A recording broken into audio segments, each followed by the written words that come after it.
Seal. एक शहर में तथागत बुद्ध धम्म प्रवचन देने आते हैं और गांव से पार्क में होते हैं।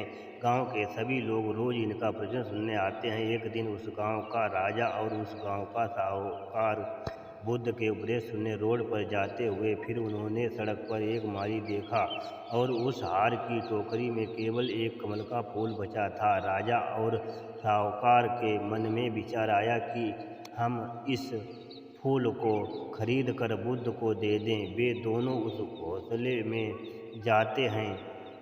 साहूकार कहता है उस माली से, ये फूल कैसे खरीदोगे? इस फूल की कीमत क्या है? उस पर वो कहता है कि एक माली 2 लाओ।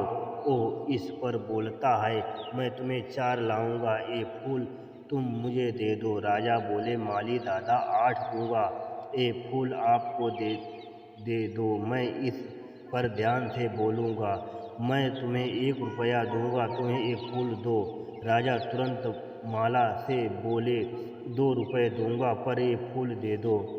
साहूकार और राजा फूल की कीमत पर ऐसे बहस करते हैं। माला को लगता है मेरा एक फूल 2 का था और पल पल बढ़ती जा रही है, लेकिन ये दोनों फूल देने जा रहे हैं। ये मुझे इस फूल की कीमत दे सकते हैं। माली उनसे ऐसे सोचकर बोलता है, मैं इस फूल को बेचना नहीं चाहता। राजा और साहूकार बुद्ध की ओर जाने जा रहा हूँ, उनका पीछा कर रहा हूँ। ये माली वो फूल ले जाता है।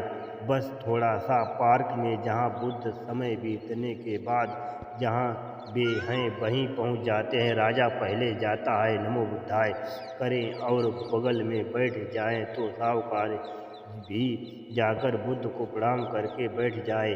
उसके बाद माली जाता है, कमल का फूल बुद्ध के चरणों के पास रख कर बैठ जाता है।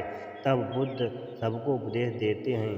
बीच में एक मनुष्य उठकर भगवान से कहते हैं, भगवान, मैं जानना चाहता हूँ कि इस संसार में चंदन और फूलों की खुशबू हवा की ओर जाती है, लेकिन ऐसा क्या है जो हवा की खुशबू ही नहीं फैल सकती?